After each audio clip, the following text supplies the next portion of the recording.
Ever felt a little lost, maybe, trying to connect in a virtual meeting? Or worried your message wasn't quite landing online? Well, today, we're diving deep into the art of making yourself heard, really understood in any digital space, whether you're leading a big meeting, running an online workshop, or honestly just trying to connect clearly, sounding confident and crystal clear. It isn't just nice to have, it feels pretty essential these days. We've taken a really close look at mastering professional English for webinar hosting, which is actually set up like a podcast style dialogue itself, which is quite neat. Our mission today: let's extract the most important insights, the practical language, to help you sound confident, clear, and genuinely engaging whenever you step into that virtual room. Absolutely. And this mission, well, it couldn't be more timely, could it? What's truly fascinating is how universally important these skills have become. It's really gone far beyond just, say, professional webinar hosts now. Think about it. Are you a business English learner, polishing presentation skills? A remote worker on daily team calls? Or maybe a corporate trainer leading virtual sessions? Understanding the specific vocabulary, the communication strategies laid out here, it can dramatically cut through the noise. It really elevates your online presence. It's about being understood, effortlessly, and without that feeling of information overload. Okay, let's unpack this. Maybe start with the foundations, the central modern tech vocabulary.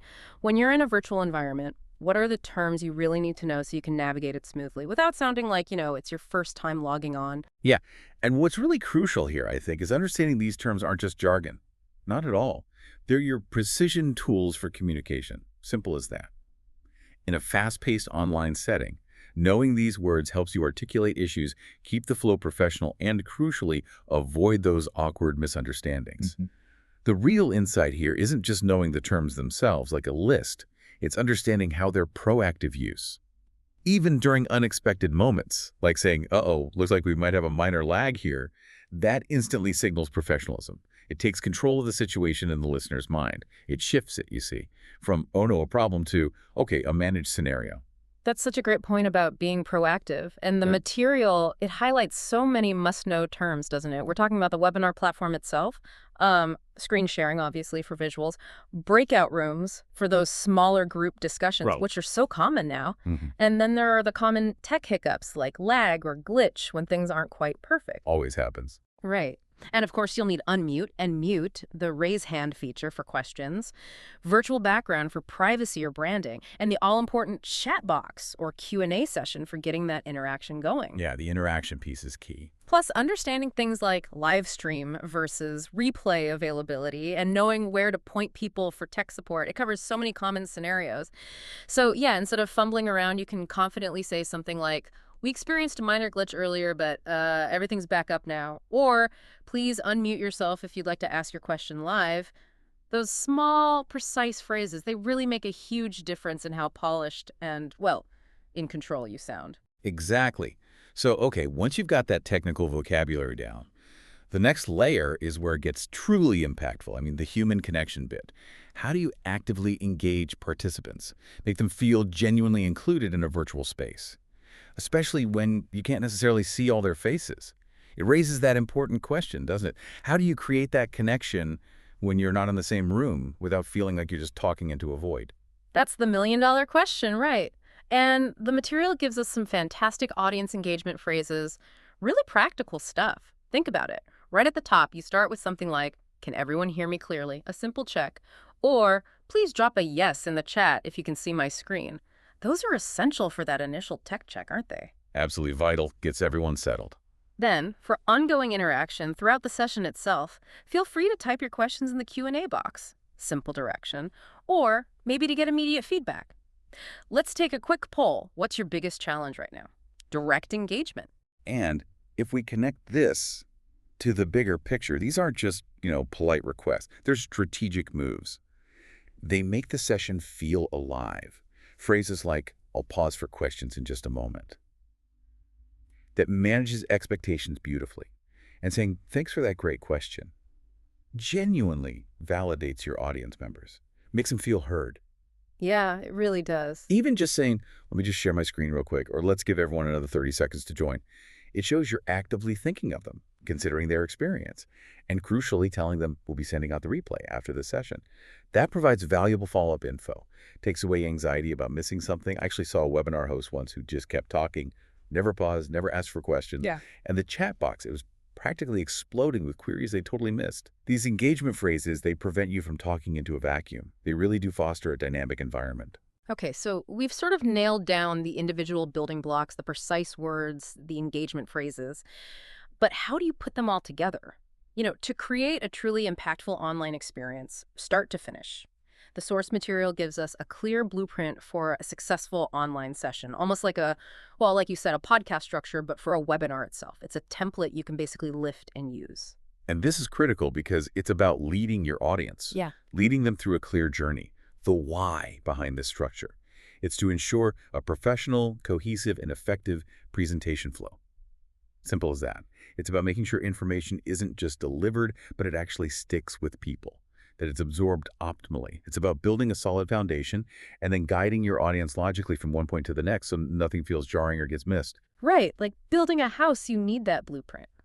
A great webinar is no different, really. It starts with a strong introduction. In the source example, the host, Sophia, she greets attendees, introduces herself, and crucially brings in her co-host, James, setting the agenda right from the start. Clear roles. She says something like, "Good morning, everyone, and welcome to today's webinar on boosting your online brand in 2025. I'm Sophia from Bright Edge Digital, and I'll be walking you through today's session. Nice and clear." Correct. And James immediately clarifies his supporting role. "And I'm James. I'll be handling your questions in the Q&A box and making sure the tech runs smoothly." See? Sets clear expectations immediately. No confusion. That's the perfect start. Then, as the webinar begins, which is, the main presentation part, Sophia immediately weaves in that crucial initial tech check we mentioned. Before we dive in, can everyone hear me clearly? If so, just type yes in the chat. That proactive approach, it just eliminates so many potential early issues, smooth things out, and it's followed by a clear transition to the content. I'm going to share my screen now. Give me just a second. You should now be able to see the main slide deck. It shows consideration for the audience, doesn't it? Prevents that awkward fumbling while you find the button. Exactly. And the structure continues just as seamlessly into the live Q&A session. Here, the co-host, James, becomes really key. He's moderating questions flowing in from the chat box, and Sophia answers them using professional, polite English. It's not just about giving answers, but how you manage that flow of questions, making sure everyone feels heard or at least acknowledged. That management piece is subtle, but so important. Definitely. Finally, there's the wrap-up and replay info. This is where Sophia concludes, thanks the audience warmly, and provides clear follow-up instructions, like how to access recordings. For instance, the discussion mentions, "This live stream is being recorded and we'll share the replay link by email," and then reinforces it maybe with, "We'll be sending out the replay after the session." Clear, concise, professional right till the very end. No loose ends. Perfect closure. So, okay, after exploring all this, what does this all mean for you, the listener? Because this isn't just interesting theory, right? It's meant to be immediately actionable. The material we looked at, it offers fantastic practice prompts, ideas that demonstrate exactly how you might internalize this stuff and truly use it in your own online interactions. Yeah, and this is truly where the knowledge becomes valuable when you can actually apply it, when it becomes a skill. Practicing these phrases, these structures, kind of like the prompt suggested, it can transform mere understanding into genuine confidence, into practical skill. Think about it.